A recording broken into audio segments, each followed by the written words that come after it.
What's up, guys? Zach Evanish here, Underground Strength Gym. In this video, I had a question come in through the Instagram regarding injuries to a few girls on a girls wrestling team. This question came in from Joe, and I tried recording it and didn't unmute my mic. So I'm not going to go back and read his question. It was a very long question. We had some back and forth where I usually respond with a audio message. If you're going to ask me questions on Instagram, it allows me to respond in depth. And I'm going to say this, sometimes there's people that maybe have a big following, not a whole lot bigger than me. They don't even answer the questions. They don't answer a DM. I am more than likely to answer the DM and do my best. Not that I've got some massive following, but I think at a certain point, like I don't have a big following, 37,000 followers or something, but I've been on Instagram so long that those 37,000 are more like 3,700. Anyway, I'm not so arrogant to think I'm not answering questions. I'm going to have the time to do it. So Joe sent me a question talking about his girls are starting to sustain injuries to the biceps, the elbows, the forearms. I respond back to him that sometimes this is not a case of injuries just to the biceps. It could have stemmed from weak shoulders, unstable shoulders, shoulders that lack internal rotation. And so the rigors of wrestling combined with lack of preparation, or any sport for that matter, lead to injury. So even if you don't coach wrestlers or work with wrestlers, you want to listen to this. Joe goes on to tell me that in the summer and in the fall, they had a strength coach, and he says he doesn't know what kind of, specific arm work they did, but he felt like that coach was training them more for MMA. And he said, even though there's a lot of similarities in MMA, there's certainly differences. And if you've ever wrestled before, you know that isometric strength is massive. If you've been around strength and conditioning for a while, you also know that sometimes we have people, not legitimate strength coaches, as the FBI would say. They're impersonating as a strength coach. And when they don't know any better, they tend to do circuit training for wrestlers or combat athletes. And everything is this kind of conditioning drill. There's no strength training. There's no special strength training. In wrestling, there's a lot of isometric strength involved, even from the neutral position, from the tie up to grabbing arms, Russian position, fighting for a single leg or double leg attack, even when you're on top.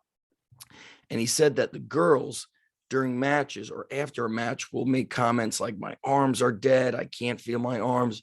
That is also oftentimes a inability to execute with technical proficiency. Because if you're using your arms too much and not enough legs, I remember having that feeling as a freshman and sophomore when I would wrestle top, which means I wasn't utilizing legs. I was just, my knees were on the floor and on the mat and too much arm work. And so there's a couple of reasons why athletes could get hurt. When I mentioned shoulder issues could be the stem of where the bicep pain comes from, he said, you're probably correct. One of our wrestlers is out for the rest of the season. She injured her shoulder at the previous weekend's tournament. And so I'm going to actually go to my Instagram so I could get a little bit more detailed in here. So after I responded with the audio, he said, I think you hit the nail on the head with, quote, poor shoulder strength. He mentions one of the girls is out. He also mentions the girls didn't do too many arm curls during summer strength training. I feel the guy who was conducting the strength training didn't really know how to prepare for wrestling. I think he was training them more for MMA. That's where I said he realizes it's not the same. And then he says this comment, I also feel the strength training I did in high school in the mid 80s was more effective than what the kids did this summer. I think we had a modern, for that time, weight training program. I weight trained with the football team for 2 summers. I got bigger. I developed power. My strength coach or weight coach was a former NFL linebacker, so he knew how to weight train. I developed shoulder and grip strength, and that's what made me successful in high school and college. So he also tells me that the girls have a variety of experience levels. Some of them have 2 to 3 years experience. Some of them are in their first year wrestling, so they have 2 months of experience. He said a few girls trained last year during the pandemic, but they didn't have the grind of the high school schedule because last year was a modified sports schedule. He says, so I think there are a lot of factors. And my friend Joe is correct. And see if I missed anything.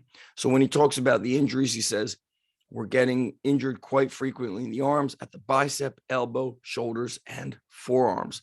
So that being said, this is why basic strength training is so important. This is why kids need to be doing goblet squats, holding weights, kettlebell, dumbbell. They need to do a variety of carries to develop that farm boy strength that I've always spoken about, farm girl strength, sandbags, kettlebells, dumbbells, holding in different positions. They also need to do the basic exercise that develop shoulders and arms, such as trap bar deadlift, dumbbell bench, military pressing with dumbbells, throwing medicine balls. When you do the wrong training, what happens is the focus becomes on getting, I've noticed coaches just try to get the kids tired versus have an effect, have an impact that elicits a response of greater strength, greater power, greater anaerobic conditioning. And then we let wrestling be the best conditioning for wrestlers. Little tea in the morning, kids.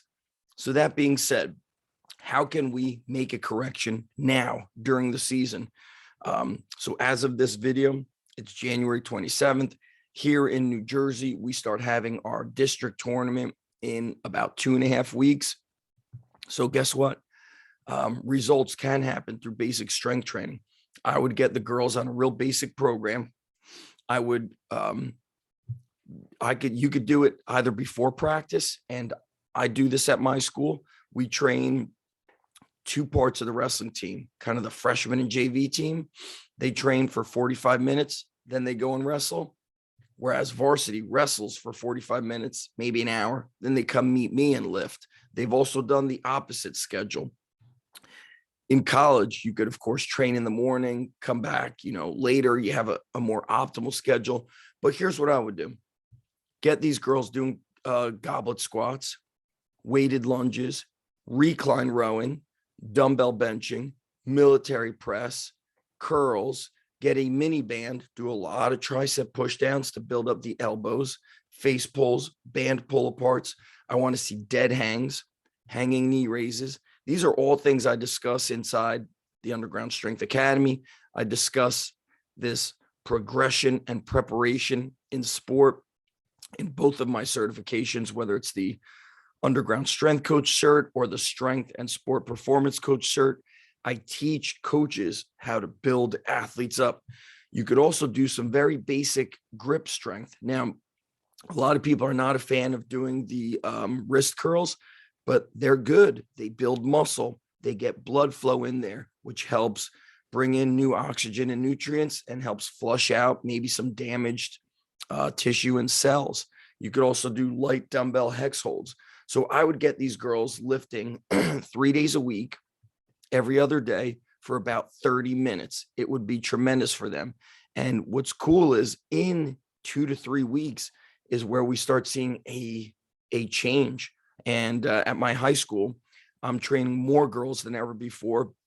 Softball, lacrosse, soccer. And it's those first 2 weeks where they're learning technique, and then they start getting strong. And by the way, because you're not the strength coach of the whole school, Joe, you'll be able to train just your team. Whereas yesterday, when I trained girls teams, I had one team that was blended with hockey and soccer. I had another girls team that was blended with baseball, wrestling, and football. We're talking like 70 kids in a weight room. And so I want to see full body workouts. You don't need to kill it. You need to do a few sets of 5 to 10 reps per exercise. and they need to do sub-max effort. They don't need high intensity. They need to focus on technique. If they're pushing the intensity, it's always a technique max, never a max out until, I get a certain amount of reps and my form deteriorates. And so doing those exercises is going to strengthen the entire body. It's going to strengthen the kinetic chain, the way the body is connected. It's going to strengthen and stabilize the shoulders. The dead hangs is going to help open up the shoulder complex and give some space and recovery, essentially, because in wrestling, they tend to be hunched over and in these slouched, what we call a shoulder dump position. And so there's a lot of things to help these athletes get better, and these girls could get better. Like I said, they've got about 3 weeks before the district tournament, at least here in New Jersey. I'm not sure where Joe is located, but it can be done. Okay, couple sets, 5 to 10 reps, light, medium, moderately heavy, bang, next exercise. I also like to do 3 exercises in a row because it helps with the flow. So we might squat, followed by a jump, followed by dumbbell benching. 3 exercises, 3 to 4 sets. Then we might do a recline row, followed by carries, followed by push-ups or light push-downs. Sometimes girls struggle with push-ups, and so they might be better off just doing the top of a push-up hold or building the supplemental muscles in the push-ups. So give this stuff a try. And couple notes on programs as I speak about that.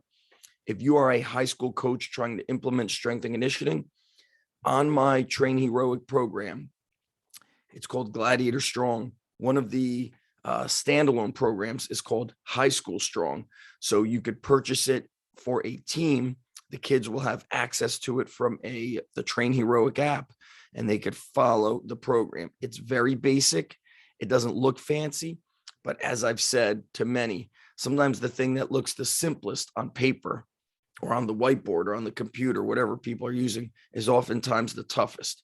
For example, what if we're doing, an advanced training session where we're squatting, and let's say it's a 5x5, light, medium, moderately heavy, 2 hard sets of 5. Then we do Bulgarian split squats or walking lunges for 2 hard sets, kettlebell swings coupled with sled drags, and done. That's going to be a tough training session. It's 4 exercises. It doesn't look like much, but what we're teaching is how to put in the effort to get maximum result from the minimum effective dose, especially in season. We're not ever wanting to have the strength and conditioning detract from wrestling practice or wrestling live. So that's it, guys. If we're here on YouTube, there's a lot of links below to my free newsletter, to training courses, to all kinds of resources you can invest in, and some of them are free.